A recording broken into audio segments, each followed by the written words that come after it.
Welcome to Perspectivas, Global Talks on Higher Education, the podcast of UNESCO's International Institute for Higher Education in Latin America and the Caribbean, UNESCO IESALC. Perspectivas is a global space for dialogue and for the promotion of higher education for all. I'm Emma Sabzalieva, Head of Research and Foresight at IESALC, and in today's episode we'll be discussing higher education inclusion policies and initiatives around the world and how this connects to the right to higher education. So without further ado, I'm thrilled to introduce you to today's guests. A very warm welcome to Delphine Dorsi and Jamil Salmi. So let me briefly introduce both of them, and then we're going to jump straight into our conversation about inclusion and the right to higher education. Delphine Dorsi is Director of the Right to Education Initiative, based in the UK. Delphine's a human rights lawyer with more than 10 years' experience in the field of the right to education. She joined the Right to Education Initiative in 2012 as a legal and communications officer and has led the organisation since 2014. She's previously worked at UNESCO for the Right to Education programme, a number of NGOs in Europe and Africa, including Amnesty International, Save the Children, Defence for Children International. Delphine has a Master's in Human Rights from the University of Strasbourg. And Jamil Salmi is a global tertiary education expert, providing policy advice to governments, universities, and development agencies, with experience working in more than 105 countries, all over the world. Until January 2012, he was the World Bank's Tertiary Education Coordinator. Dr. Salmi is also Emeritus Professor of Higher Education Policy at Diego Portales University in Chile, and a research fellow at Boston College's Center for Higher Education. His latest book on tertiary education and the Sustainable Development Goals was published in August 2017. And in 2020, he wrote a report on the impact of COVID on higher education through an equity lens for the Lumina Foundation. So, colleagues, again, a very warm welcome to you both, and thank you for joining us. Let me start with a pretty broad question, and perhaps, Delphine, we can start with you, and then I'll turn to Jamil after. What does inclusion and the right to higher education look like to you? I would say, first, for me, inclusion means first, everyone can access education, so we can include everyone in school. And it's also about how we reflect this diversity of different background, culture, and stories within the curriculum and the content of education. So this is when we look at the side of inclusion, and we link that to the right to education. So the right to education means education is a human right, and higher education is a human right, meaning like states have the obligation to guarantee education for everyone on the basis of equality and non-discrimination. And so when we talk about higher education, this means on the basis of capacity and through the introduction of progressive higher education.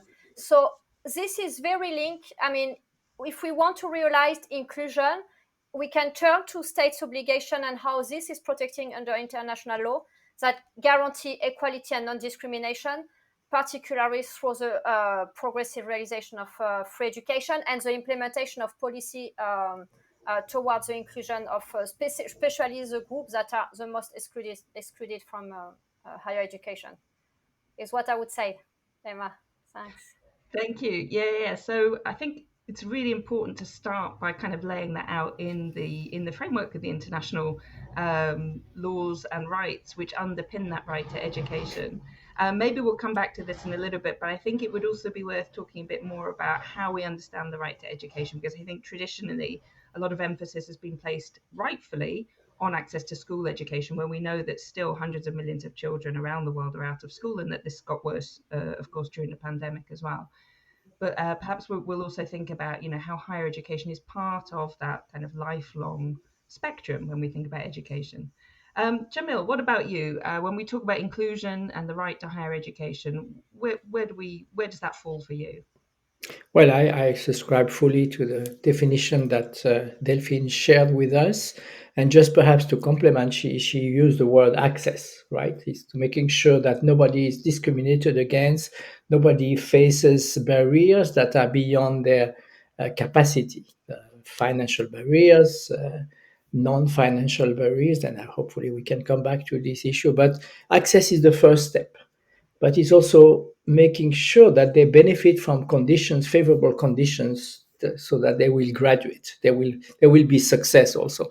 And while I guess there is no right to success, it's the institutions, once they accept a student, should also have a responsibility to make sure that they are not thrown into a sea of difficulties. It's, let's say, if we take this comparison with one thing is to make sure that access to a swimming pool is not discriminatory. I mean, as it used to be in the US, for example, many years ago, where Black people would not be allowed to go to the same swimming pool as white people.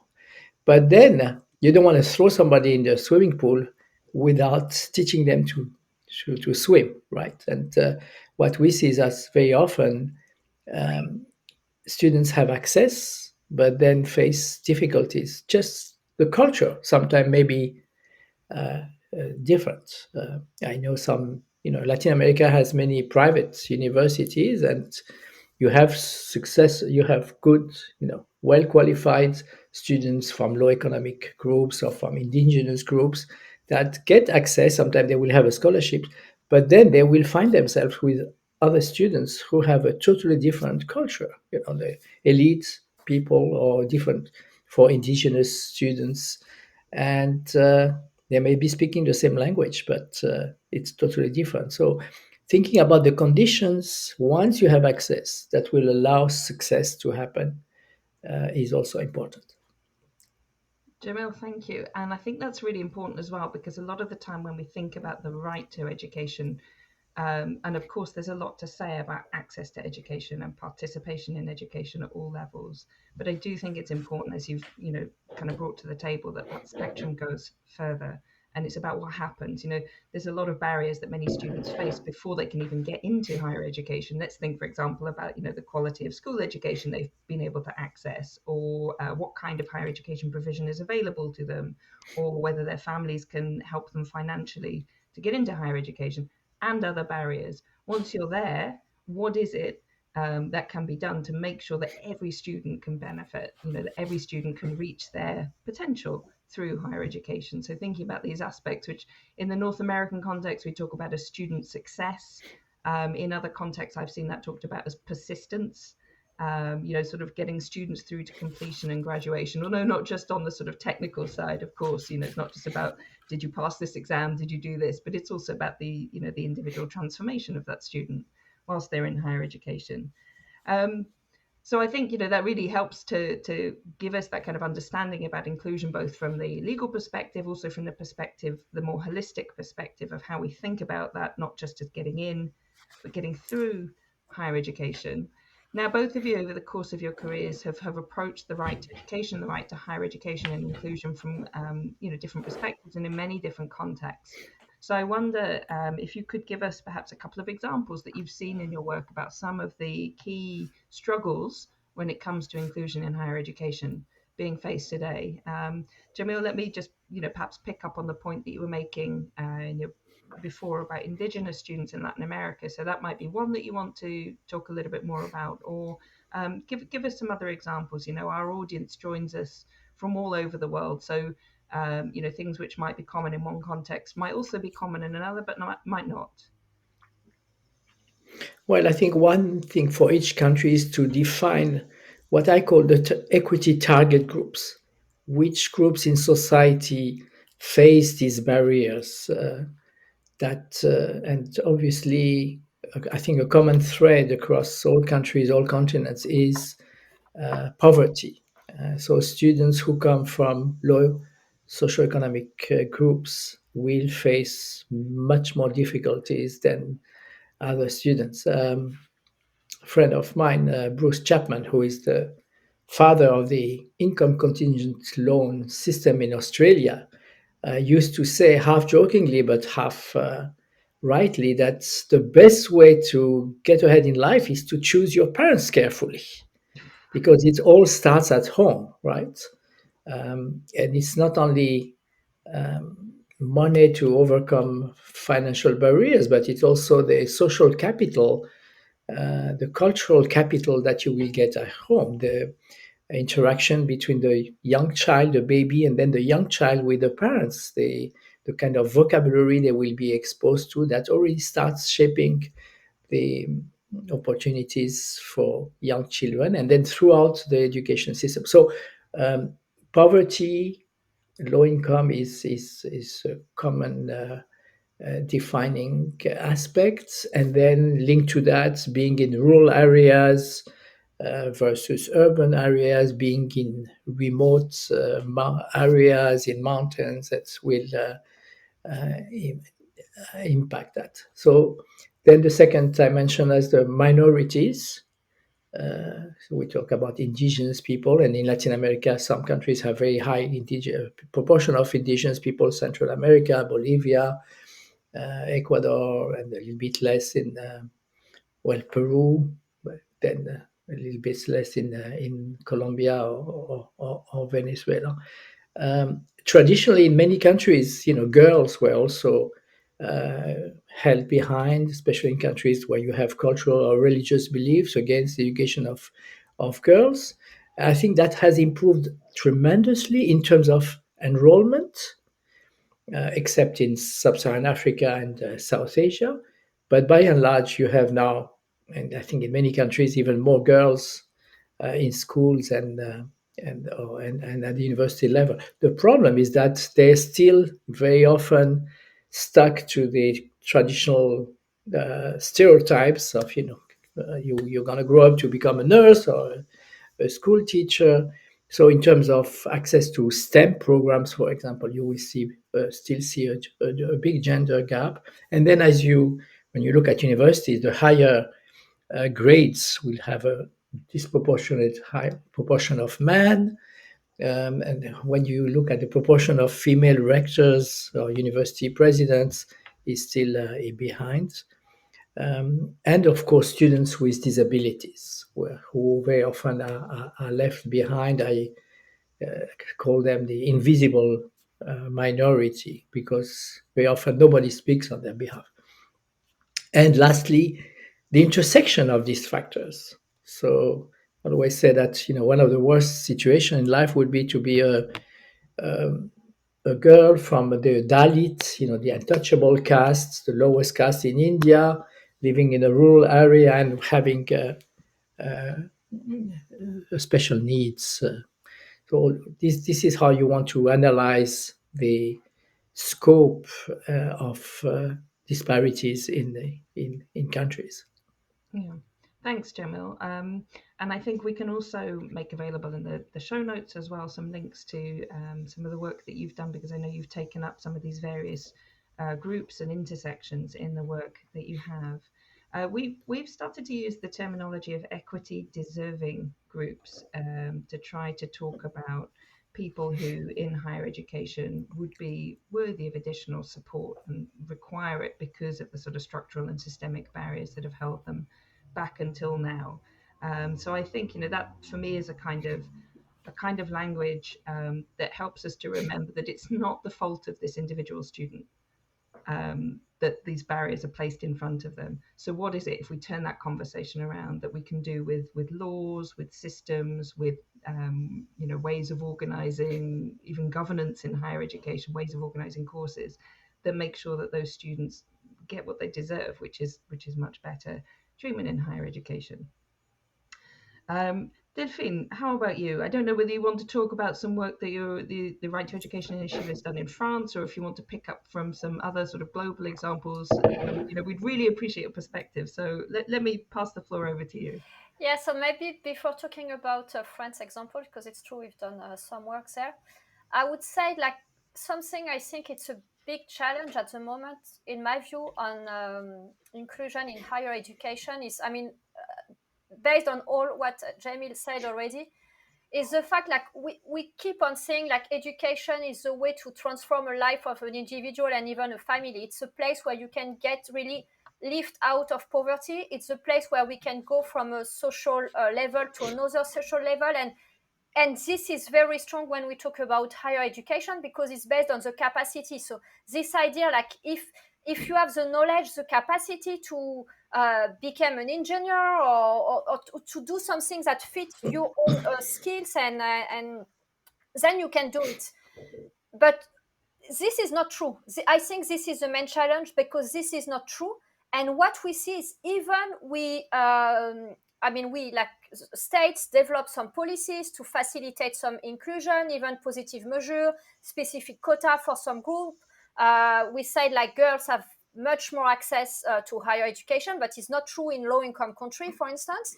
But I think, and this has been pointed out by Jamil, is the fact as well of this culture in higher education of some elite group being grouped together in very high school, where disadvantaged group don't really have access, or if they have some quota for them is very limited. So it's not true this is accessible for everyone. And what I have observed based on the work we've been doing the past year is, I think what is even worse after is, even they get access, so they manage to go through all this struggle that just been described, like because of the fees, etc., and their social and cultural background. If they manage to get there, even if they are smart and they succeed, then we see the transformation then to get in a good position in the job market is still a challenge, and especially for girls.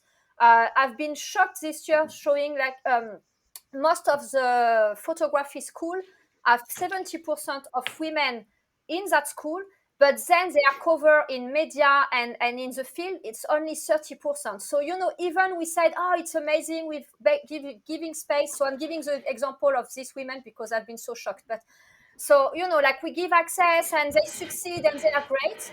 We are still not making this move in the job market. And I think there are struggle here of really rethink our community model and how we work together, what we want to achieve, and do really truly want an inclusive society. Because inclusive society start with school, and I think higher education is a key one, because it's where we get then to power position. So if you manage to access then to political position or to lead an important company, you will have the power to decide for the future. And I think there's some work to do there. I know in some places they do some mentoring and connect some students from disadvantaged group, like to connect with maybe people in the job market who can be there mentoring to go through this path, because that's true. Like we see repeating, like is not, of course, it's not true for everyone, and we know people that come from very low income families that became a doctor or engineer, but it's not an easy way to do, and I think there are more to do on this dimension as well. So this is something I wanted to add on what Jamie said, because of course I agree with all he said before. And in the case of France, if you want me to focus a bit on that, it's quite interesting, because actually we pick up France because we were doing a partnership with Sciences Po in Paris with students, so which is a prestigious school actually in Paris, which was quite interesting. And we worked with them for 4 years to look at the inequalities in higher education. And I'm French. I grew up through this system, and I've been lucky to benefit from access to university. And we were wondering if this is the case. What's the situation now? Is it, can we easily access higher education? What's the situation around fees, for instance? And what come up from the research we've done with the students. So this is where it was interesting. It's really, we collaborated with students and with academics as well, and researchers. Like even in a country like France, where you expect to have good policies, which is still the case in comparison to other countries. But still, like we observe, like the financing of higher education is decreasing. So you see an increase in the volume of the budget, but per student is decreasing. So if we want to start to target all this group and ensure inclusion and especially good quality, and not making this different level of higher education, when you have money you can pay for a very high school, and otherwise you just go to a normal university where you are not sure to get any job after that. So I think this is an issue we've seen, and what we observe in France as well, it's the increase of indirect fees and fees as well. So the indirect cost and the fees, even in public university in France, are getting very high in some places. And what we focus on is something Jamil just mentioned in the example before, is inequalities, territorial inequalities. And we've seen that and it's not just necessarily rural area, it's also region where they are a bit far from university. Students, even if they have the capacity, even maybe with a better,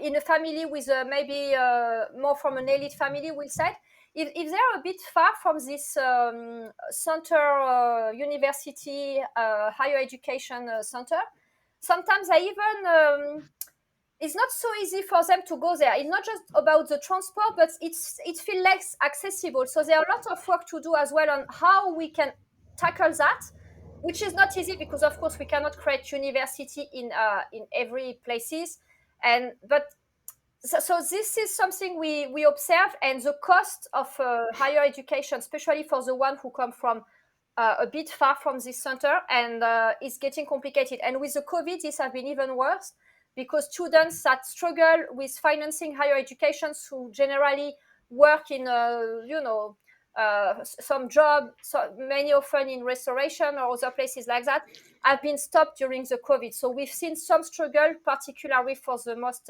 disadvantaged. So this was an example of what we have observed, even in a country where we were expected things were getting good. Actually, they are not so good as we could think. Yeah, thanks so much, Delphine. And I think that's one of the reasons why it's really interesting to hear from that example. And of course, it's really excellent research that's gone into doing that. And I really appreciated, when you told us about how it's been done with the students. So, their voices are coming through. One of the things that we found at UNESCO IESALC and the work that we've been doing, both on the right to higher education, but also working with different people on the futures of higher education, is we're told consistently by young people, by students, listen to us.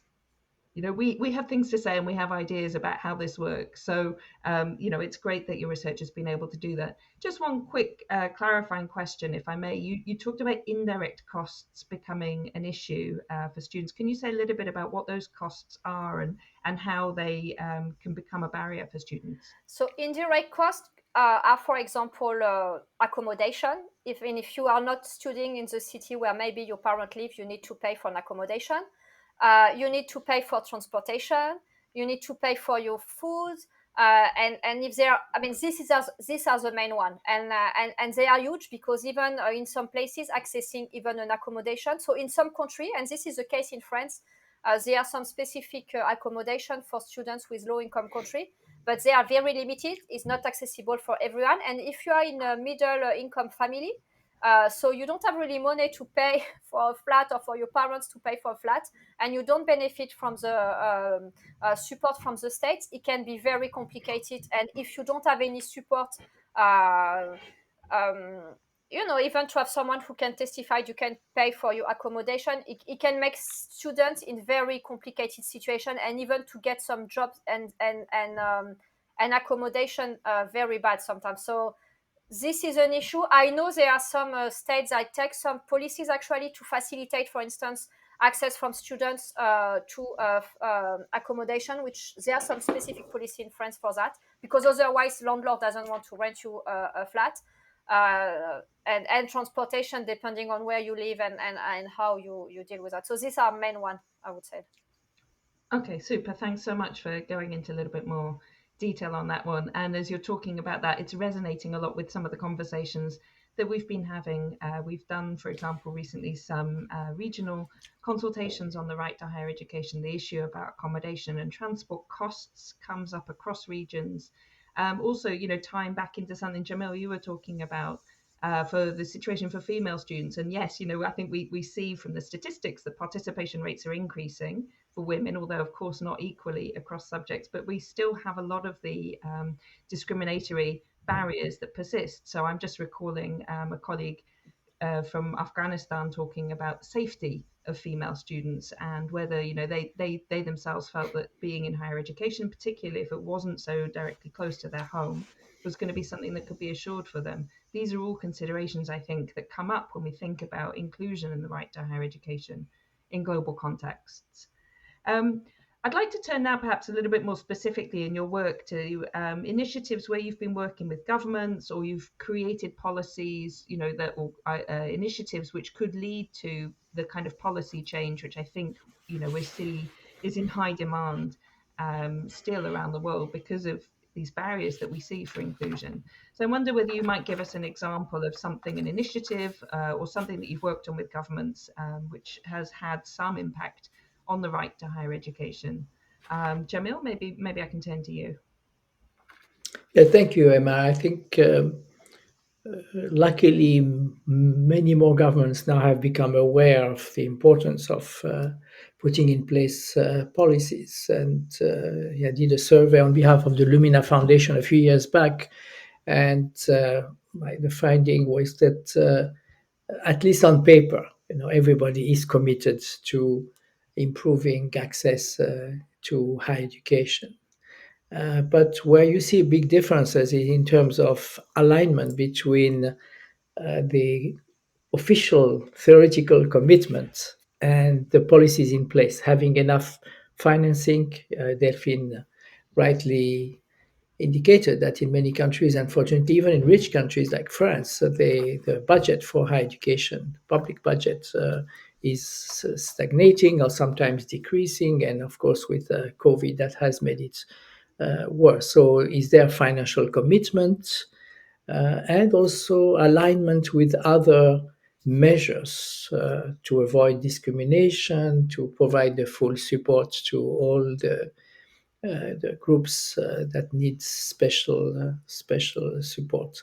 I think one of the countries that come, and I have no connection personally, but Australia is one of the countries that really has done a lot in this area, and starting with collecting data.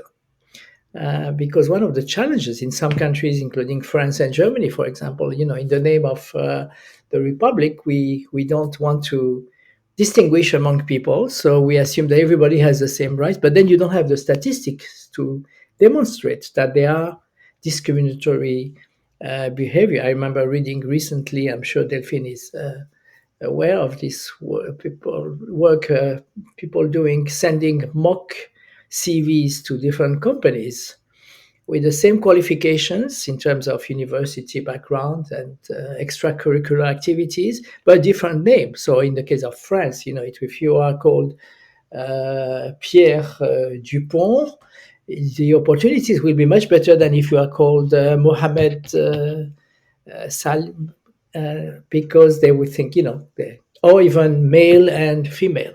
And so it's very important what Delphine said in terms of the labor market prospects for students from various groups. Last year, I did a study in Tanzania and interviewing girls who had gone into engineering education, and that was much more difficult because of the prejudice.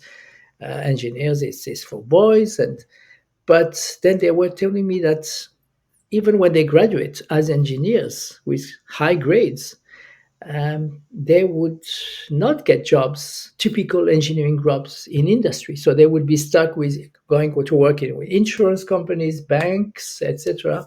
Again, because of this prejudice but sometimes it's government policies that help them. Sometimes it's NGOs that can be helpful. I was just looking at the experience in Hungary, where there is an NGO helping Roma students who typically have been discriminated, sometimes put in special schools.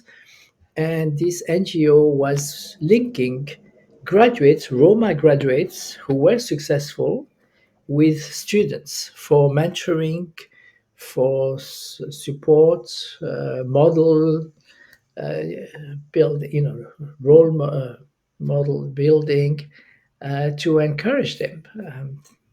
But then you have also the financial policies that Delphine has mentioned too, to eliminate barriers. So whether a country charges fees or not in public universities, whereas the costs, these indirect costs that Delphine mentioned are taken care of. Whereas I like to use the concept of net cost to students, because even as Delphine was mentioning, even if fees in countries where the fees are nominally very low, there are still additional costs that poor students can face. And there was a study even recently in the US showing that students going to community colleges sometimes had difficulty paying the transportation costs, which might not be, in the big picture, they were not very high, but they made a difference between being able to attend or not attend.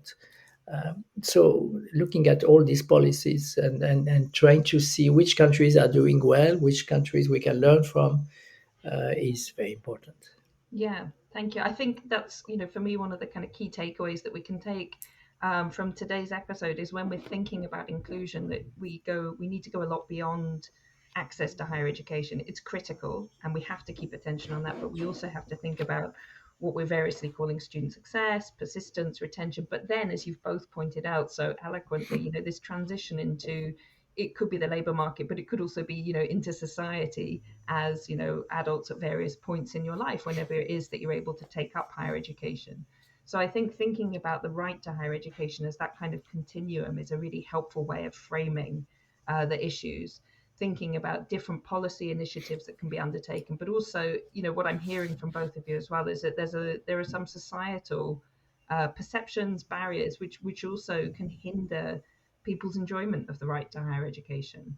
And I just wanted to point out as well, from a policy perspective at ESALC, we're going to be publishing a series of national case studies which track the right to higher education in different countries around the world over a 20-year period. And I think that kind of longitudinal view helps us to see what is the impact of different policies, but not only policies, but that could be practices as well. So those will be coming up, being published in the coming months. And I think we'll also kind of complement the different areas of work that you have been looking at. Delphine, let me ask you a different question as well. We do need to talk about structural barriers. We do need to talk about systemic issues. We also, though, should think from the perspective of students. You've worked with students in your work in France, and I think in other projects as well. And I wondered whether, if we were to sort of flip around the sort of structural issues that we've talking about and thinking about it from a student side, is there any kind of practical advice that you could give to students about their role in as we work collectively towards the full enjoyment of the right to higher education? Yes, Emma, I'm smiling because I was wondering which order I wanted to say what I wanted to say on this question, because Okay. I agree. Like, we need to mobilize students, and actually we did, and it's amazing. And I think what is interesting with students in higher education is they are mature enough to mobilize. Like it's a stage where they can. There are a lot of students' union. We see a lot of demonstration. I mean, what they did in Chile was quite impressive. A few years ago, the students' movement for the abolition of fees and all these inequalities in higher education in Chile. So I think the students' movement, they are very strong power when they mobilize together. And this can be done. I don't know if this need to be done, but at least it can be done through the students' union and a kind of collective voice that is brought to the government. And we see in some instance, like I've been heard, like all this demonstration in Paraguay, Chile, in France. I mean, I'm just having some states popping up now, but they have a power, and they have a power not only for their own rights, because we know students mobilize for many things. We see how they mobilized now for climate change is just impressive, and this comes from very young students. But they can also mobilize for their own rights. So demonstration, so mobilization, petition, and organized a bit through students' union. But I would say also there are proper mechanisms, and I think is where all these human rights mechanisms can help as well. There are mechanisms at national level, some country with some human rights ombudsman, or even ombudsman for education, where you can go and broach this issue. They can get support from civil society organization to even go to court, and we have cases in India, for instance, when students was paying too much fees, or so there are some mobilizations that can be done with the support of experts in the area, because of course you don't go to court like that, or even to reporting to the UN. We are going to bring the students in France to the UN next year to report about France and try to engage a dialogue with the states at another level. So we did already, based on the research we've done with the students and the academics, we already started some discussion with the Ministry of Higher Education, with MPs. We organized several roundtables to try to understand, it was not a mysterious issue for all these MPs, it's just sometimes like we need to have an understanding of the policies they develop, what's the concrete reality. What we've been doing us as well, it's to collect stories from the students, not just to have analysis from, I talk about the finance in France. I mean, we ask economics to look at the budget, which is super complex. But then they are human beings. They are students with their own story. I tell you, I cannot go to school because the transportation took me 2 hours on morning and evening, and then I don't have time to study. So how you compare that with someone who is in a very nice situation with their own flat, just having 5 minutes to walk to university? Of course, the result will be higher. It's maybe not because of better capacity. It's just the condition make you easier. If you don't have to work at night, you can study and even learn more, develop your cultural knowledge, like if you have to work at night just to pay for your study. So this is something we've been doing, and I think I will encourage students to raise their voice and to approach some institutions, or like unions or civil society organizations that can support their work, because it's not easy. I mean, the students we've been working, they have exams. It's not just like you mobilize first, and this is something I wanted to really flag, because we are talking about students that need to raise their voice because they are in a difficult situation. We are not talking about the elite students that are the study paid by the parents. So the one who struggles, they have issue of transportation, they are tired, they have to work, and they need to do all they can to manage to pass the exam, which is a huge challenge. So sometimes, I mean, it's not the one, I mean, they can raise their voice and are really encouraged, but I would point again, like, the responsibility on the states to make this, give them voice, to approach them when we talk about giving voice to students. But who we give voice? Do we keep on giving voice to already the elite, or are we going to really reach the disadvantaged one who are often hidden because of the situation? And point again, like, even if I encourage students to raise their voice, as I described, and I really think they have a power, voice and mobilization power, we need to not forget, like, states have a responsibility. They are the one who need to organize space for discussion with students to assess the issue and to develop the policies that are going to support the students, because from where they sit is complicated. So it's something I wanted to flag because it's not so easy, I think. I absolutely agree. Thank you so much, for that. I think it is really important to remember that this isn't, as I was saying earlier on, this isn't a student's responsibility. It's not their fault if the right to higher education is being prevented for them for conditions which are outside of their control. Once in higher education, I think you're absolutely right. Students' voices should be raised, and we all need to be careful about which voices are heard, especially the voices that haven't been heard loud enough for various reasons. So this responsibility in the way that we frame it, and it's something that we've taken up in a recent paper published by IESALC, looking at the right to higher education through a social justice framework, very much focuses responsibility on the things which create and perpetuate the systems and the structures that cause these inclusion barriers. This has been a fantastic conversation. We're going to unfortunately need to wind up just for today, but hopefully we'll continue this in another forum. But let me just ask you both very quickly, is there anything that you want to leave on the table in regards to today's topic that we haven't had a chance to talk about yet? Jamil, you first, and then Delphine. Well, maybe first relating to what Delphine was just saying, I was thinking, you mentioned Chile.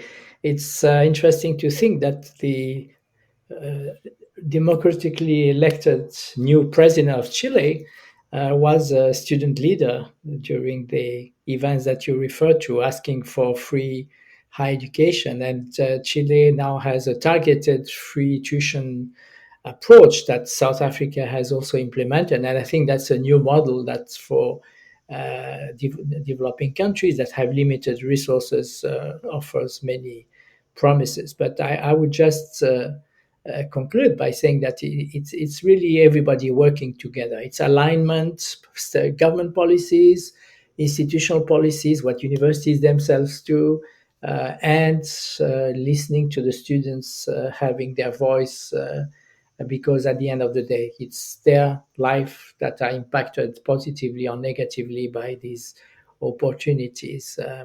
But institutions themselves also have a role to play. We haven't talked too much about it today, but just want to mention, to finish, one example from Colombia. There is it's a private religious university by the name of Uniminuto, and they came up with a model. They, from the day they were established 30 years ago, they wanted to do outreach, to go where these marginalized populations lived.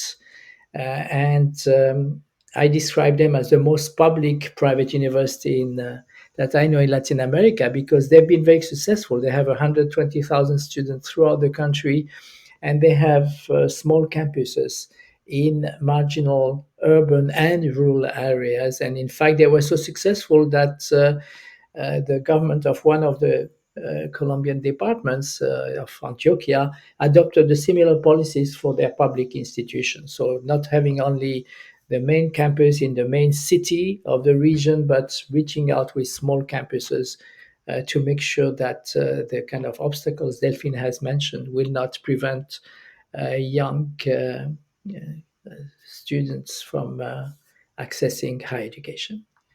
Indeed, and not only young students too, but of course, anybody through their lifetime who wants to come into or come back into higher education. Jamil, thank you. Delphine, any final things that you'd like to leave on the table? Oh, there are so many. But And it's a virtual table as well, I yeah, realize. I know. But I would say, like, Yeah. I think listening to Jamil and thinking, I think we need to be creative collectively on what we can do and learn from each other. And there are good initiative we can take lead on, like, and get inspiration either from students movement, and the example shared with Jamil is just a great one, or even from a policy perspective. So I think, like, be creative and look at some examples at work. I will stress the importance of financing higher education. I mean, there are no magic tricks. We get things that work and get access to everyone if we manage to finance more and make things accessible. So this is important. And maybe last point I would flag is, and it's something we've been working a lot, and we are going to release a publication soon on the monitoring of higher education, because it's important. And starting from states to assess what is the situation in their country, because sometimes you think things goes well because maybe you have adopted a policy that works. I mean, you have adopted a policy that you think works, but maybe it doesn't work. And if you don't do reassess regularly what is the situation, who have access, who stay, because we were talking, of course, about participation. I think assessing the situation, the impact of the law, the policy, and what is needed, and what's the situation on the ground, because things change. Sometimes girls have no access, and few years after, the rates have increased. So this is not the same issues. Maybe the situation have moved to another places, to another area. The world is moving. So having regular assessment as well to see how best to target this issue, because again, I think it's crucial. If we want to have a fair society, we need to ensure we have a better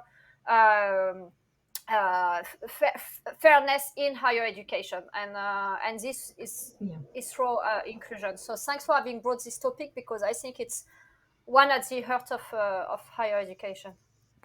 Yeah, and colleagues, we have so much more that we could talk about, but perhaps we can, pick that up in future episodes. I mean, here we're just touching on things about, monitoring, as you've mentioned, Delphine, the use of data, which isn't something that we had much chance to delve into today. However, we have covered a lot of ground. And I'm very thankful indeed to you both, Delphine Dorsi, Jamil Salmi, for joining us today. And thank you to everybody who's listened or who's watched this episode of Perspectivas, Global Talks on Higher Education. We've got links to more information about our guests and some of the content, the reports and publications that we've talked about during the episode in the show notes for today. You can find all the episodes for Perspectivas on your usual podcast channels. You can find the video version by looking at IESALC's YouTube channel.